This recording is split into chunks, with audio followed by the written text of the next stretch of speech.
प्यारे गुरुजी के प्यारे सत्संग चैनल पर आप सभी का स्वागत है। इस चैनल पर गुरुजी के सत्संग सुनवाए जाएंगे जो कि हमें उन्हीं की संगत द्वारा प्राप्त हुआ है। सत्संग शुरू करने से पहले गुरुजी को कोटि कोटि प्रणाम और सारी संगत को जय गुरुजी। आज का ये सत्संग हमें गुरुजी की संगत द्वारा व्हाट्सएप पर ऑडियो फॉर्म में प्राप्त हुआ है।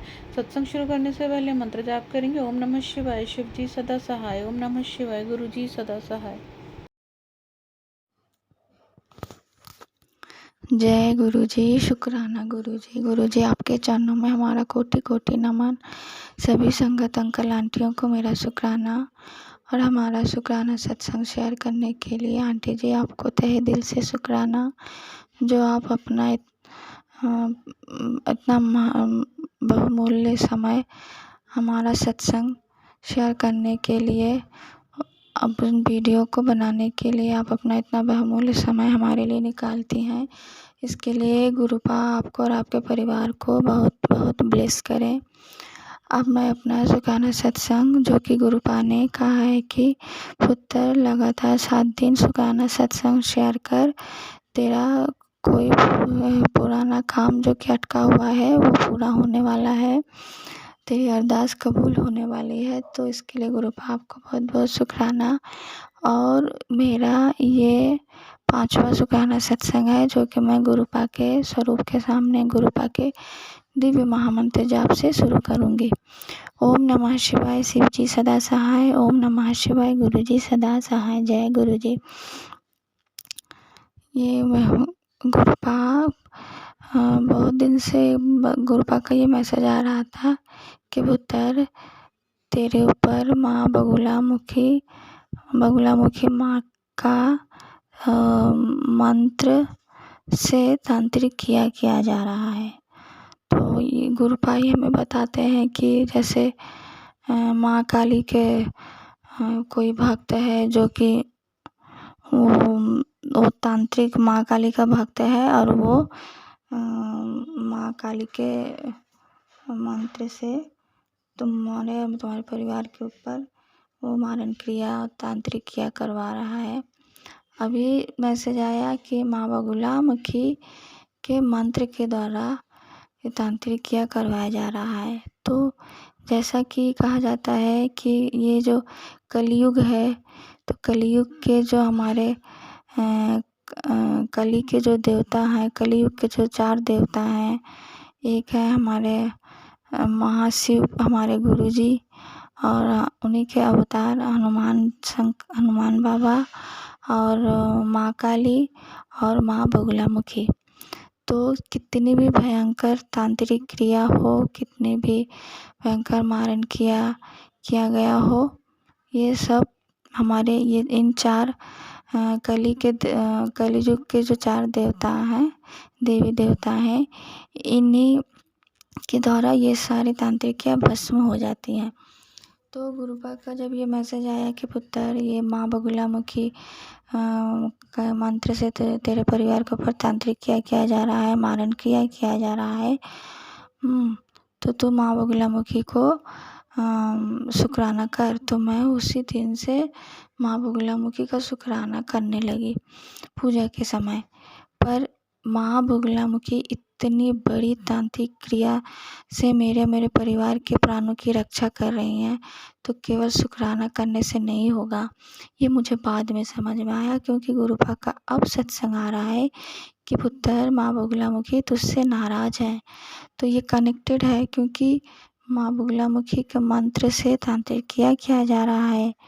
तो ज़रूर किया जा रहा है, क्योंकि मुझे ये फील भी हो रहा है। पर जैसा कि गुरुपा ने सत्संग में सुनाया, मैंने सत्संग सुना और गुरुपा ने वो कष्ट थोड़े में ही काट दिया।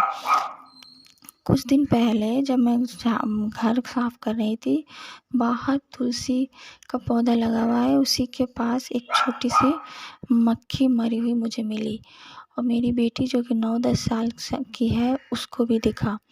तो वो भी समझ गई, क्योंकि वो भी सत्संग में सुनती है। मैंने भी बताया है कि गुरुपा हमारा कोई बहुत बड़ा कष्ट वो मक्खी के रूप में उस कष्ट को काटते हैं। तो गुरुपा, इसके लिए आपको बहुत बहुत शुक्राना।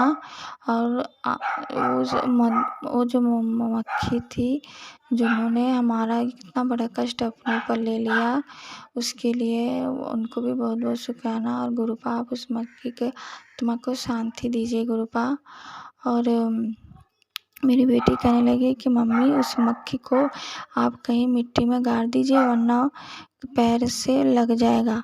तो मैंने कहा कि हाँ ठीक है, मैं ऐसा ही करूँगी। इधर घर में थोड़ा बहुत बिज़ी थी। तो उसके बाद फिर बेटी आई, कहने लगी मम्मी देखो, किसी के पैर से लग जाएगा, अब जल्दी से उसको हटा दो। तो मैं गई और मैं सोची ठीक है, मैं उसको जाके मिट्टी में गाड़ देती हूँ मंत्र जाप करके। तो मैं जैसे ही गई, वहाँ से वो मक्खी, जो मरी हुई मक्खी पड़ी थी, वो गायब हो गई। मतलब ऐसे हवा भी नहीं चली, कुछ भी नहीं, फिर वो कहाँ चली गई, मुझसे गायब हो गई। तो गुरुपा, हमें क्षमा कर दीजिएगा, मैं देरी हो गई। और आप प्लीज़ उस आत्मा को शांति दीजिए। और उसके 2 दिन बाद ही मुझे क्या हुआ, मैं सो के जब उठी भोर के टाइम, अर्ली मॉर्निंग में, मैं क्या देखती हूँ कि मेरे जो गला है सूखा जा रहा है। मतलब ऐसा भी नहीं कि मुझे बहुत प्यास लगी है, मैं पानी पी लूँ तो मेरा जो गला सूख रहा है वो ठीक हो जाएगा, नहीं, पानी तो पिया ही नहीं जा रहा था। मतलब जो गला है, जब मैं, जैसे लग रहा है कि वो गले में कुछ अटका हुआ है, उसको मैं निकालने की कोशिश कर रही हूँ, वोमिटिंग जैसा फील हो रहा है, कुछ नहीं निकल रहा है।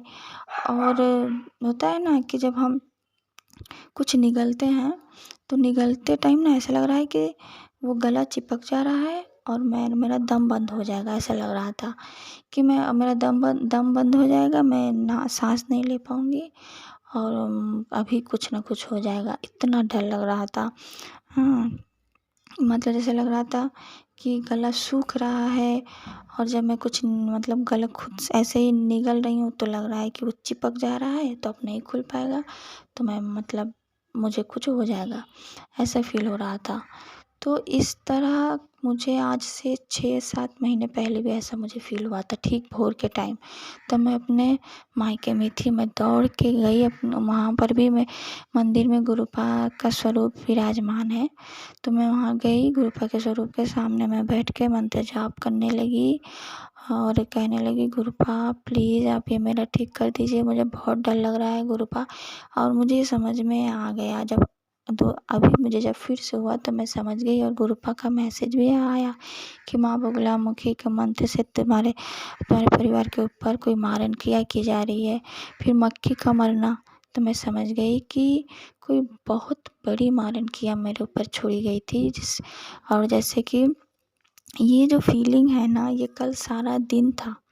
हाँ, पर ये है कि सुबह के टाइम बहुत ज़्यादा था। फिर मैं गुरुपा से मैं अरदास करने लगी, आके मैं तुरंत मैंने गुरुपा का जल प्रसाद पिया, चंदन उसमें जल प्रसाद में मिक्स करके मैंने पिया, और तुरंत मैंने गुरुपा के स्वरूप से, उनके चरण स्वरूप से चंदन लेके मैंने गले में लगाया, और मैं लगातार मंत्र जाप करती रही। बहुत दिक्कत हो रही थी कि ऐसे हर बार ऐसा लग रहा था कि जब भी मैं गला कुछ निगलूँगी तो मेरा तो गला जो है, वो जो स्किन है उसका चिपक जाएगा और मैं मर जाऊँगी, मुझे ऐसा फ़ील हो रहा था। और कभी डर भी लग रहा था, कभी लग रहा था कि मैं अपने हस्बैंड अंकल जी को उठाऊँ, बोलूँ कि देखो जी मुझे ऐसा हो रहा है, कहीं हॉस्पिटल ना जाना पड़े। पर फिर मैं समझ गई कि नहीं, ये सब तो हॉस्पिटल जाने की व्यवस्था की जा रही थी, और हमारे गुरुपा तो हैं ही महाशिव, और ऐसा पहले भी हो चुका है। इसीलिए मुझे ये लगा कि हाँ, ये तो मारन क्रिया की अवस्था है, जो कि गुरुपा छोटे में ही काट रहे हैं। तो थोड़ा सा कम है, आज मेरा दूसरा दिन है, थोड़ा थोड़ा फील हो रहा है मेरे गले में, बहुत ज़्यादा नहीं। पर मुझे पूर्ण विश्वास है कि गुरुपा ये मेरा कष्ट जो है ये काट रहे हैं। कोई बहुत बड़ा कष्ट है जो मारन क्रिया की जा रही है, उसका जो कष्ट है वो इसे छोटे रूप में काट रहे हैं। और मैंने इसलिए माँ बगुलामुखी का 40वां पाठ मैंने आज शुरू किया है। तो माँ बगुलामुखी आप हमें क्षमा कर दीजिए, क्योंकि केवल शुक्राना करने से नहीं होगा, क्योंकि वो जो क्रिया कर रहे हैं तांत्रिक क्रिया, वो भी तो बहुत कुछ उपाय कर रहे हैं। तो जब गुरुपा ने हमें बताया है, और ये सत्संग में आंटी जी के द्वारा गुरुपा ने सुनाया कि माँ बगुलामुखी का 40 पाठ करना है, तो हमें इस उपाय से हमें इस मारण क्रिया से मुक्ति मिल जाएगी। तो इसके लिए गुरुपा आपका बहुत बहुत शुक्राना, तहे दिल से शुक्राना। सच में गले में जो वो प्रॉब्लम है वो थोड़ा कम है, और मुझे पूरा विश्वास है गुरुपा और माँ बगुलामुखी आप हमें एकदम से ठीक कर देंगे। माँ बगुलामुखी आपको मेरे परिवार के प्राणों की रक्षा करने के लिए आपको तहे दिल से शुक्राना। जय गुरु जी। अब मैं अपना सत्संग यहीं विराम देती हूँ। ओम नमः शिवाय। शिव जी सदा सहाय। ओम नमः शिवाय। गुरु जी सदा सहाय। जय गुरु जी। अगर आप भी हमारे साथ अपना कोई सत्संग शेयर करना चाहते हैं तो आप भी अपना सत्संग हमें लिखकर या ऑडियो फॉर्म में रिकॉर्ड करके डिस्क्रिप्शन बॉक्स में दिए गए व्हाट्सएप नंबर या ईमेल आईडी पर भेज सकते हैं। गुरुजी की आज्ञा से उसे शेयर कर दिया जाएगा। और उन सभी संगत का शुक्राना जो हमारे साथ अपने सत्संग शेयर करते हैं। अगर आपको भी हमारे वीडियोज़ अच्छे लग रहे हैं और आप हमारे चैनल पर पहली बार आए हैं तो आप हमारे चैनल सब्सक्राइब कर सकते हैं। सब्सक्राइब करके बेल आइकन को ज़रूर प्रेस कर लें, जिससे आपको हमारे आने वाले वीडियोज़ की नोटिफिकेशन मिल सके। जय गुरु जी। ओम नमः शिवाय। शिव जी सदा सहाय। ओम नमः शिवाय। गुरु जी सदा सहाय।